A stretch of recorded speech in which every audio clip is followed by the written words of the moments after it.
Assalamualaikum warahmatullahi wabarakatuh. Halo semua, perkenalkan nama saya Lufi Molina Rahayu, NIM 4444210014, kelas 4A Teknologi Pangan Universitas Sultan Ageng Tirtayasa. Di sini saya akan menjelaskan mengenai kadar air metode konduktivitas ACDC.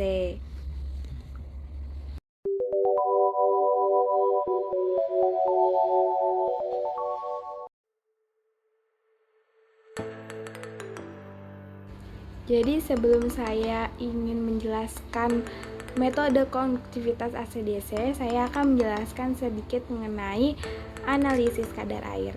Jadi kadar air ini merupakan salah satu metode kimia yang sangat penting dilakukan pada industri pangan untuk menentukan kualitas ketahanan pangan terhadap kerusakan yang mungkin dapat terjadi. Kadar air ini sangat mempengaruhi kualitas dan daya simpan dari bahan pangan tersebut. Semakin tinggi kadar air suatu bahan pangan, maka semakin besar kemungkinan kerusakan yang akan terjadi, baik yang disebabkan oleh aktivitas biologis internal atau metabolisme maupun masuknya mikroba perusak.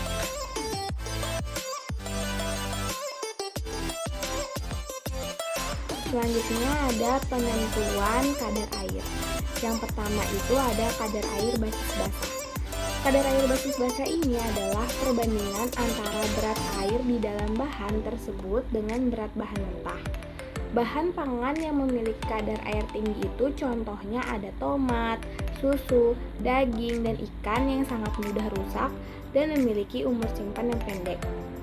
Kadar air basah ini dapat ditetapkan dengan persamaan rumus kadar air basis basah buka kurung persen tutup kurung sama dengan W3 bagi W1 dikali 100%. W1 itu berat sampel, W3 itu kehilangan berat.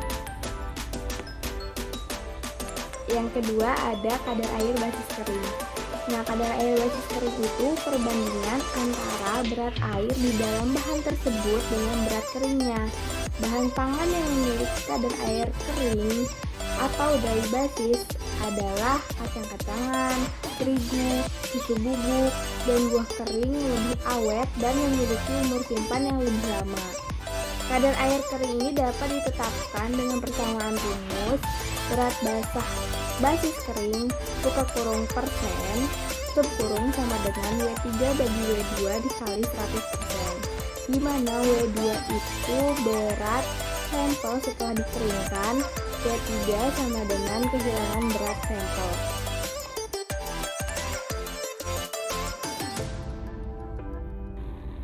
Jadi metode penentuan kadar air itu ada dua, ada secara langsung maupun secara tidak langsung. Metode langsung itu pengukuran secara langsung kandungan air dalam bahan pangan. Ada beberapa macam jenis metode langsung yang digunakan untuk penentuan kadar air bahan pangan padat. Contohnya ada pengeringan atau destilasi dan atau gravimetri. Sedangkan dalam bahan pangan cair dapat menggunakan metode destilasi dan juga Karl-Fischer. Yang kedua, metode tidak langsung. Metode tidak langsung itu pengukuran kadar air pada bahan pangan dengan cara mengukur tegangan listrik yang ditimbulkan oleh air terikat pada bahan atau sampel melalui pengukuran gelombang makrosonik atau ultrasonik dan konduktivitas ACDC. Jadi metode listrik elektronika itu berdasarkan konduktivitas ACDC adalah penentuan kadar air secara tidak langsung tanpa mengeluarkan air dari bahan dan tidak merusak bahan sehingga ukuran tersebut tidak bersifat merusak atau destruktif. Jadi kalau kalian memiliki suatu bahan pangan dan ingin menganalisis suatu kadar air menggunakan listrik elektronika berdasarkan konduktivitas ACDC, bahan tersebut itu tidak mengeluarkan air dan tidak merusak bahan tersebut yang kalian teliti, sehingga sampel tersebut itu tidak bersifat merusak gitu, utuh, karena dia tidak bersifat merusak. Terus waktu pengukurannya dilakukan dengan cepat. dan dimungkinkan untuk menjadikan kontinu dan juga otomatis. Metode ini merupakan penerapan untuk mengontrol proses-proses di industri pangan.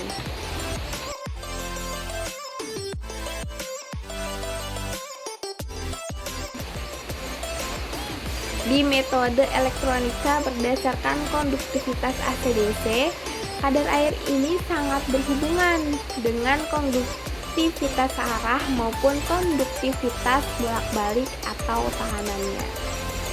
Metode ini digunakan pada pengukuran pada bahan pangan yang mengandung banyak air, yang mengandung kadar air basis basahnya sebanyak, contohnya timun, tomat, seledri, dan lain-lain. Analisis ini dilakukan dengan cara menempatkan si sampel ke dalam wadah kecil. Jadi si sampelnya itu dimasukin ke dalam wadah kecil di antara dua elektroda. Selanjutnya, arus listrik yang melewati sampel diukur berdasarkan tahanan listriknya. Bila suatu sampel yang mengandung air dialiri listrik, maka akan terjadi perubahan tahanan dari larutan tersebut dengan menggunakan kurva standar hubungan air dan tahanan. Nah, sehingga kadar air dari bahan tersebut dapat diketahui. Sumber kesalahan yang dapat terjadi adalah distribusi air dalam bahan pangan, suhu, kontak antara sampel dan juga elektroda. Contoh alat yang berdasarkan konduktivitas AC/DC ini ada moisture meter. Jadi dapat dilihat gambarnya bahwa moisture meter ini sebuah alat uji digital yang berfungsi untuk mengukur kandungan kadar air atau tingkat kekeringan suatu bahan atau benda. Nah, moisture meter ini biasanya digunakan di berbagai industri, terutama pada industri biji-bijian seperti kopi, kakao, padi, jagung, beras, kedelai, sorghum, dan masih banyak lagi. Kelebihan dari moisture meter ini tuh dia tuh pengujiannya dilakukan pada waktu yang singkat, membutuhkan waktu yang singkat, dan penanganan yang sederhana karena hanya memerlukan sedikit sampel tetapi kurang akurat dibandingkan metode langsung. Jadi dia tuh bentar, terus sederhana, menggunakan sedikit sampel, tapi tuh kurang akurat gitu dibandingkan sama metode langsung. Jadi ada plus minusnya. Plusnya dia bentar, sama menggunakan sampel yang sedikit. Minusnya dia kurang akurat daripada menggunakan metode secara langsung. Nah, di sini nih dapat dilihat bagian-bagian yang ada di dalam moisture meter. Yang di nomor pertama itu namanya probe. Dia itu berfungsi untuk menghubungkan avometer dengan titik yang akan diukur. Jadi kalau misalkan kalian mau mengukur suatu bahan pangan, jadi ini misalkan ada daging, nah dia tuh diukur dengan alatnya, dia ditusuk aja ke daging tersebut. Nah, kemudian kadar airnya itu udah dapat diketahui nantinya. Yang di nomor 2 itu namanya kren. Nah, dia itu berfungsi untuk menentukan nilai standar pada sampel yang akan diukur. Contohnya kalian mau ukur daging, nilai standarnya 7, jadi kalian atur ke nomor 7 gitu. Terus yang ketiga ada tombol on sama off. Ya pasti udah tahu fungsinya buat menghidupkan dan juga mematikan si alat moisture meter ini. Yang keempat ada tombol zero, yaitu fungsinya untuk memberi angka 0 pada moisture meter. Jadi sebelum dimulai, si moisture meter ini harus diangka nolin dulu. Yang kelima itu ada tombol S atau D, itu berfungsi untuk perpindahan titik dan koma pada angka. Jadi cara kerja alat moisture meter ini itu menggunakan prinsip konduktometri. Jadi cara inilah yang dilakukan oleh alat moisture meter, yaitu dengan cara elektrik.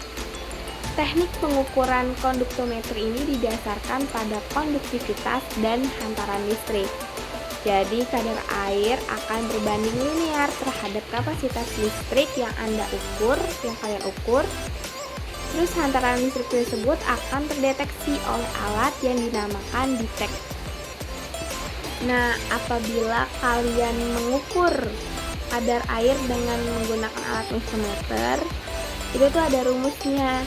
Jadi pengukuran nilai hasil kadar air dengan menggunakan alat moisture meter dinyatakan dalam persentase kadar air yang dituliskan 1 desimal dengan rumusnya itu kadar air buka kurung persen tutup kurung sama dengan M1 tambah M2 dibagi 2 dikali 100%, dimana M1 itu hasil kadar air ulangan pertama, M2 itu hasil kadar air ulangan kedua.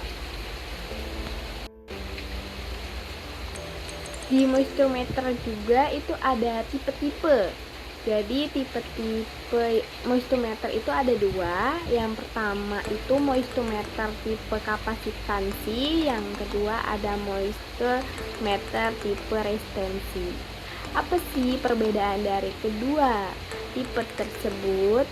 Jadi kalau moisture meter tipe kapasitansi itu pengukuran kadar air yang didasarkan pada konduktivitas atau hantaran listrik. Hantaran listrik ini akan diserap dan ditangkap oleh alat yang dinamakan detektor. Kadar air bahan akan berbanding linear terhadap kapasitas listrik yang diukur.